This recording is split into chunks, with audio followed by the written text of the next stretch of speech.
It's the afternoon of Easter Sunday. Two disciples are walking away from Jerusalem, not toward it, away from it, 7 miles to a village called Emmaus. And they are talking about everything that just happened: the arrest, the crucifixion, the empty tomb, the women who said they had seen him. And they cannot make sense of any of it. They are not villains in this story. They are not cowards exactly. They are just people who had hoped for something specific and watched it not happen. And now they are walking home in the heavy silence of a dream that didn't come true. And then a stranger falls into step beside them. "What are you discussing?" They stop. Luke says they stopped, looking sad, which is one of the most human details in the entire gospel. They stopped, looking sad. Because sometimes grief just does that. It roots you to the road and makes you stand there for a moment before you remember how to keep moving. Are you the only one in Jerusalem who doesn't know what happened? There's something almost funny about that line. The stranger they are talking to is the only person in the universe who knows exactly what happened. And he asks them to tell him, and they do. They tell him about Jesus of Nazareth, a prophet, powerful in word and deed. They tell him how the chief priests handed him over. They tell him they had hoped, and those two words carry the whole weight of the passage. They had hoped that he was the one who was going to redeem Israel, past tense. Had hoped. Hope in the past tense is one of the saddest phrases in any language. It means something was alive in you once, and you watched it go quiet. And then the stranger does something unexpected.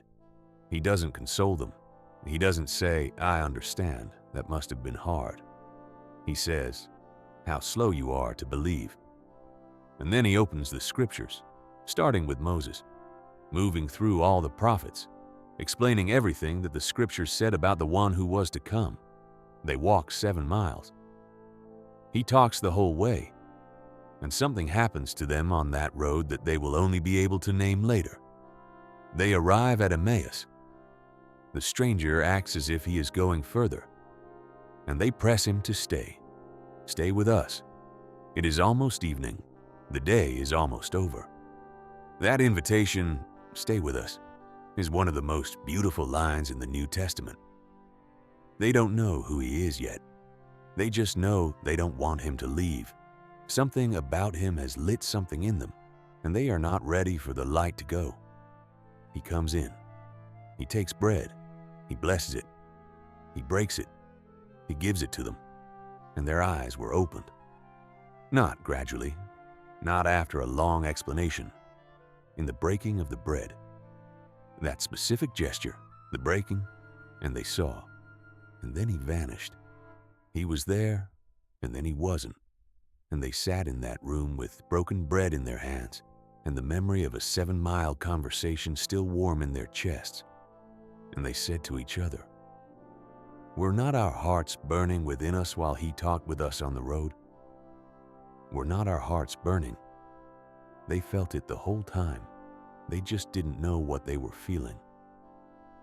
The recognition came at the table, but the encounter had been happening the entire time. On the road, in the words, in the questions, in the patience of a stranger who walked 7 miles with 2 grieving people and let them tell their story before he told them the truth.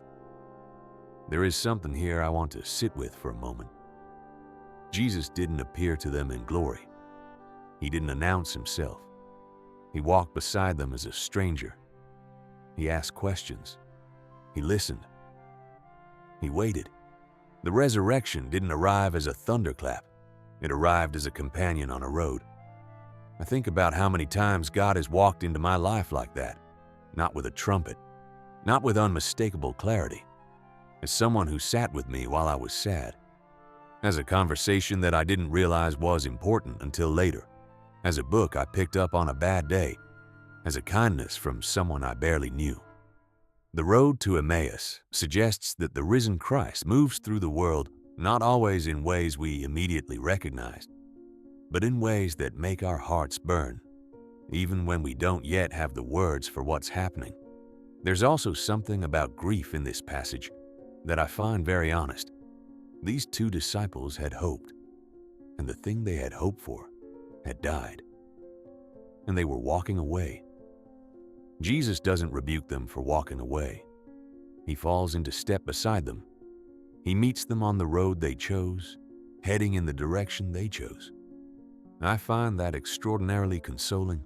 When I have walked away from something, when grief or confusion or disappointment has sent me down a road I hadn't planned, the image I carry is this one: a stranger who falls into step, who doesn't demand I turn around immediately, who walks with me, who asks what I'm carrying, who stays patient while I explain, even when my explanation is incomplete, even when I'm getting it wrong.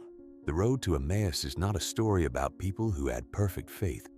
It's a story about people who were sad and confused and walking in the wrong direction, and who, somewhere on that road, had their hearts set on fire. Stay with us. It is almost evening. I love that prayer.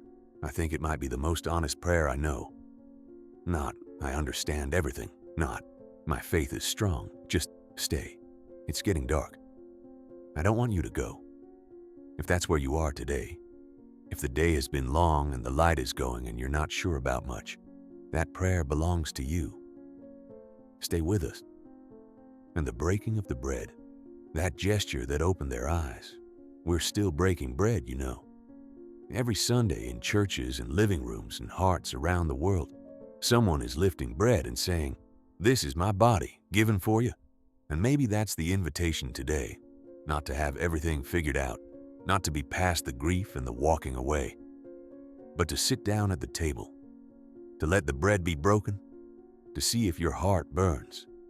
Thank you so much for being here today. It genuinely means more than I can say, that in the middle of your Sunday, you stopped for a few minutes on this road with me. But wherever you are today, on the road, looking sad, past tense hopes and all, know that somewhere behind you, someone is falling into step. Stay with us.